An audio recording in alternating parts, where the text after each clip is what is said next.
Hello. రీసెంట్గా మీరు న్యూస్లో వినే ఉంటారు, స్క్రబ్ టైఫస్ అనే ఇన్ఫెక్షన్ వల్ల కొంతమంది మన తెలుగు స్టేట్స్లో ప్రాణాలు కోల్పోయారు. అసలు ఈ స్క్రబ్ టైఫస్ అంటే ఏంటి, ఇది ఎలా సంక్రమిస్తుంది, ఈ వ్యాధి లక్షణాలు ఏంటి, దానికి ట్రీట్మెంట్ ఉందా లేదా, ఈ వీడియోలో మనం తెలుసుకుందాం. స్క్రబ్ టైఫస్ అనేది ఒక చిన్న పురుగు వల్ల వ్యాపిస్తుంది.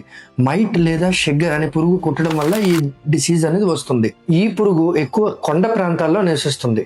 ఒకవేళ మీకు జ్వరం 5 రోజుల కన్నా ఎక్కువగా ఉన్నట్టయితే అది డెంగ్యూ, టైఫాయిడ్, ఏదో ఒక బ్యాక్టీరియల్ ఇల్నెస్ కాకుండా స్క్రబ్ టైఫస్ కూడా కావచ్చు. మరి ఇది వ్యాధి లక్షణాలు ఏంటి? 5 రోజుల కన్నా ఎక్కువ ఫీవర్ ఉండడం, బాడీ మీద పర్టికులర్ కైండ్ ఆఫ్ ర్యాష్, దాన్ని ఎష్కార్ అంటారు, అలాంటి ర్యాష్ రావడం, లివర్ ఇన్వాల్వ్మెంట్ ఉండడం, ప్లేట్లెట్స్ తగ్గడం, ఇవన్నీ వీటి లక్షణాలు అవ్వచ్చు. న్యూస్ లో డెత్స్ చూసి మీరు పానిక్ అవ్వకండి.